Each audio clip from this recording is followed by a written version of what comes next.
بسم الله الرحمن الرحيم. الحمد لله رب العالمين، والصلاة والسلام على سيد المرسلين وعلى آله وصحبه أجمعين. أما بعد، قال الله تبارك وتعالى في القرآن المجيد والفرقان الحميد: أعوذ بالله من الشيطان الرجيم. بسم الله الرحمن الرحيم. لن ينال الله لحومها ولا دماؤها ولكن يناله التقوى منكم. وقال النبي صلى الله عليه وسلم عن عائشة رضي الله تعالى عنها أن رسول الله صلى الله عليه وسلم قال: ما عمل آدمي من عمل يوم النحر أحب إلى الله تعالى من إحراق الدم، إنه ليأتي يوم القيامة بقرونها وأشعارها وأزلافها، وإن الدم ليقع من الله بمكان قبل أن يقع من الأرض فطيبوا بها نفسا. سنن الترمذی. صدق الله العظيم وصدق رسوله النبي الكريم، ونحن على ذلك لمن الشاهدين والشاكرين، والحمد لله رب العالمين. معزز سامعین کرام اور میرے اسلامی اور ایمانی بھائیوں اور خواتین حضرات، آپ تمام حضرات اس بات سے بخوبی واقف ہیں کہ ماہ ذی الحجہ کے متعلق جو فضائل و احکام بیان کیے، یعنی اس سے قبل 5 احکام بیان کیے گئے ہیں، اب اسی کے متعلق دوسرے 5 احکام آپ حضرات کی خدمت میں بیان کرنے کا ارادہ رکھتا ہوں۔ تو 5 احکام تو آپ حضرات کی خدمت تک پہنچ چکے ہیں۔ دوسرے 5 احکام یہ ہے، یعنی چھٹا حکم جو ہے وہ قربانی کا، 7واں حکم عید الاضحیٰ، 8واں حکم تکبیرات تشریق کا، 9واں حکم 4 ایام میں روزوں کی حرمت، 10واں حکم گناہوں سے بچنے کا خاص اہتمام۔ تو اس سلسلے میں چھٹا حکم جو ہے وہ قربانی کا ہے، یعنی قربانی اسلام کا ایک عظیم عاشقانہ، والہانہ اور بے حد فضیلت والا حکم ہے۔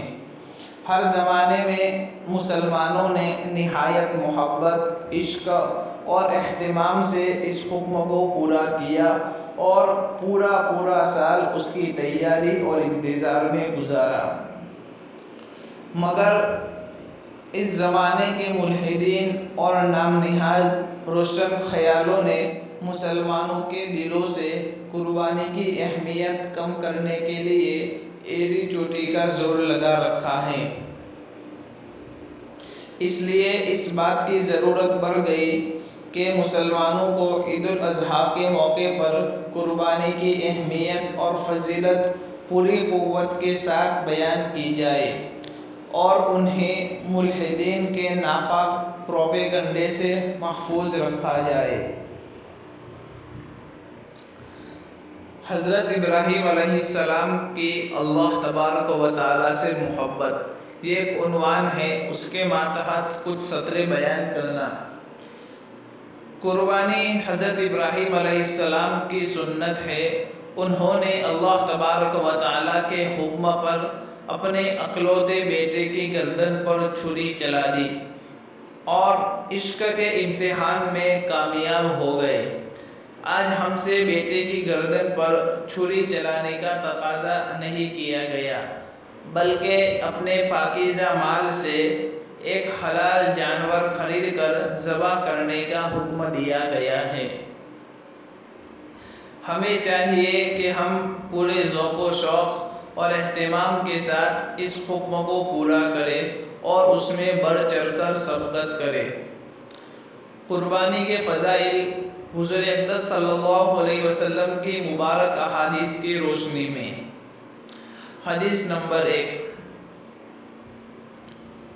جیسے کہ اس سے پہلے میں نے ایک حدیث تلاوت کی ہے، وہ حدیث اس کا ترجمہ یہ ہے کہ حضرت عائشہ صدیقہ رضی اللہ تعالی عنہا فرماتی ہے کہ رسول اللہ صلی اللہ علیہ وسلم نے ارشاد فرمایا: یوم النحر یعنی عید الاضحیٰ کے دن اولاد آدم کا کوئی عمل اللہ تبارک و تعالیٰ کو قربانی سے زیادہ محبوب نہیں ہے، اور قربانی والا جانور قیامت کے دن اپنے سینگوں اور بالوں اور کھروں کے ساتھ آئے گا، اور قربانی کا خون زمین پر گرنے سے پہلے اللہ تعالیٰ کی رضا اور قبولیت کے مقام پر پہنچ جاتا ہے۔ پس اے اللہ کے بندو، پوری خوش دلی کے ساتھ قربانی کیا کرو۔ حدیث پاک سے معلوم ہوا کہ عید الاضحیٰ کے دن خون بہانا اللہ تعالیٰ کے نزدیک محبوب ترین عمل ہے۔ پس جو عمل محبوب حقیقی کو محبوب ہوا، اسے کس قدر محبت اور اہتمام سے ادا کرنا چاہیے۔ دوسری حدیث حضرت زید بن ارقم رضی اللہ تعالی عنہ بیان فرماتے ہیں کہ صحابہ کرام رضی اللہ تعالی عنہ مجمعین نے عرض کیا کہ یا رسول اللہ صلی اللہ علیہ وسلم، یہ قربانیاں کیا ہیں؟ آپ صلی اللہ علیہ وسلم نے ارشاد فرمایا، یہ تمہارے والد ابراہیم علیہ السلام کی سنت ہے۔ صحابہ کرام نے عرض کیا کہ ہمارے لیے ان میں کیا اجر ہے؟ آپ صلی اللہ علیہ وسلم نے فرمایا کہ جانور کے ہر بال کے بدلے ایک نیکی۔ صحابہ کرام رضی اللہ تعالی عنہ مجمعین نے عرض کیا کہ ان کا بھی یہی حساب ہے؟ آپ صلی اللہ علیہ وسلم نے فرمایا، ہاں، ان کے ہر بدلے کے بال میں بھی ایک نیکی ہے۔ حدیث شریف بالکل واضح ہے۔ اب خود اندازہ لگا لیجئے کہ جانور کے جسم پر کتنے بال اور کتنی اون ہوتی ہے، اور پھر جس قدر اخلاص اور تقوی زیادہ ہوگا، اسی قدر اجر و ثواب بھی بڑھتا جائے گا، کیونکہ اللہ پاک کو نہ خون کی ضرورت ہے اور نہ گوشت کی، اس کو تو بندے کا تقوی پہنچتا ہے۔ جیسے کہ اللہ تبارک و تعالیٰ نے قرآن مجید میں فرمایا، لَن يَنَالَ اللَّهَ لُحُومُهَا وَلَا دِمَاؤُهَا وَلَكِنْ يَنَالُهُ التَّقْوَى مِنْكُمْ۔ اسی طرح ساتواں حکم عید الاضحیٰ۔ اسلام میں صرف دو تہوار ہیں، عید الفطر اور عید الاضحیٰ۔ اسلام کا دوسرا محترم بالشان تہوار عید الاضحیٰ ہے، جو ذی الحجہ کے مہینے کی 10 تاریخ کو منایا جاتا ہے۔ عید الاضحیٰ کے دن نماز عید ادا کرنا مرد حضرات پر واجب ہے۔ نماز 6 زائد تکبیرات کے ساتھ ادا کی جاتی ہیں۔ عید کے دن 13 چیزیں سنت ہیں۔ نمبر 1، شریعت مطہرہ کے موافق اپنی آرائش کرنا۔ نمبر 2، غسل کرنا۔ نمبر 3، مسواک کرنا۔ نمبر 4، حسب طاقت اور حسب استطاعت عمدہ سے عمدہ کپڑے پہننا۔ نمبر 5، خوشبو لگانا۔ نمبر 6، صبح کو بہت جلدی اٹھنا۔ نمبر 7، عیدگاہ میں بہت جلدی جانا۔ نمبر 8، عید الاضحیٰ کے دن نماز سے پہلے کچھ نہ کھانا اور نماز کے بعد اپنے قربانی کے گوشت کو کھانا۔ نمبر 9، عید الفطر میں عیدگاہ جانے سے پہلے صدقۃ الفطر ادا کرنا۔ نمبر 10، عید کی نماز عیدگاہ میں پڑھنا۔ عذر ہو تو مسجد میں بھی ادا کی جا سکتی ہے، لیکن جہاں شرائط جمعہ اور شرائط عیدین پائی جاتی ہوں اسی مسجد میں۔ نمبر 11، ایک راستے سے عیدگاہ جانا اور دوسرے راستے سے واپس آنا۔ نمبر 12، عیدگاہ جاتے ہوئے راستے میں تکبیر اللہ اکبر اللہ اکبر، لا الہ الا اللہ واللہ اکبر وللہ الحمد، عید الفطر میں آہستہ اور عید الاضحیٰ میں بلند آواز سے کہنا۔ نمبر 13، سواری کے بغیر پیدل عیدگاہ میں جانا۔ نوٹ: عورتوں پر عید کی نماز واجب نہیں ہے۔ اسی طرح 8واں حکم تکبیرات تشریق کا۔ اس مہینے کا ایک اہم حکم جس کی عام مسلمانوں میں عموماً اور خواتین میں خصوصاً تبلیغ کی بہت ضرورت ہے۔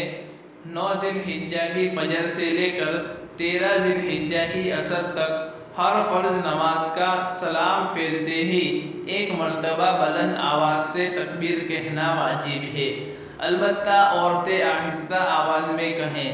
تکبیر تشریق یہ ہے: اللہ اکبر، لا الہ الا اللہ واللہ اکبر وللہ الحمد۔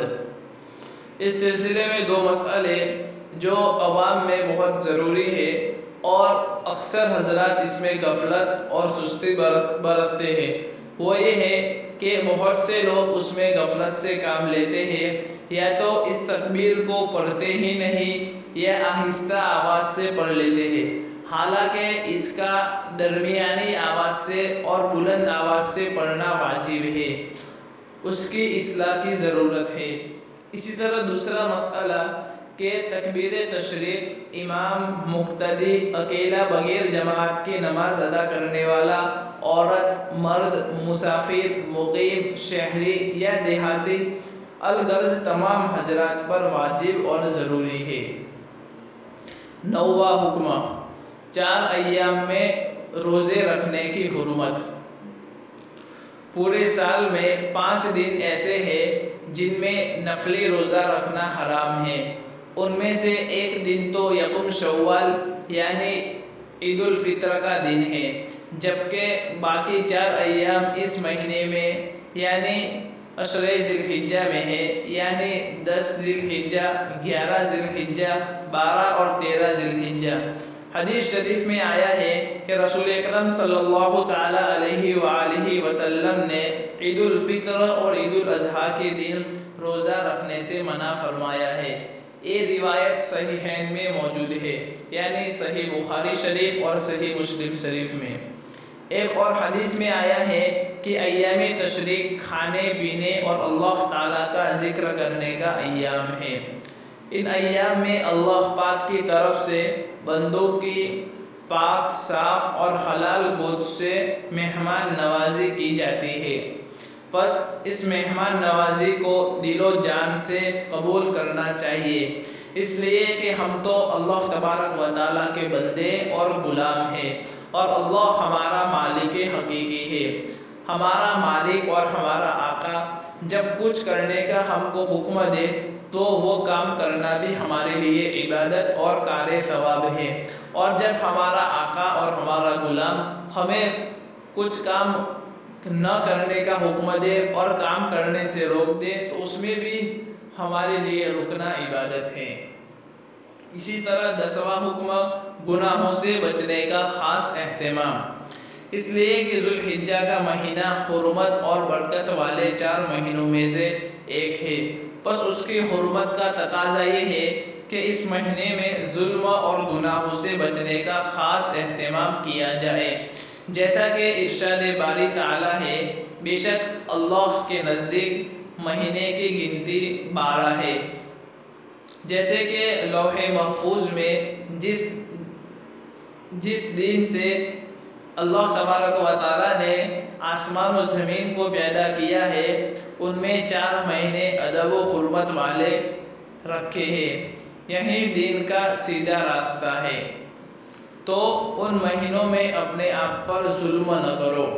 تفسیر جلالین میں موجود ہے: پس ان حرمت والے مہینوں میں اپنی جانوں پر گناہ کر کے ظلم نہ کرو، کیونکہ ان 4 مہینوں میں گناہ کا وبال اور بڑھ جاتا ہے، اور ایک قول یہ ہے کہ تمام مہینوں میں گناہ کے ذریعے اپنی جانوں پر ظلم نہ کرو۔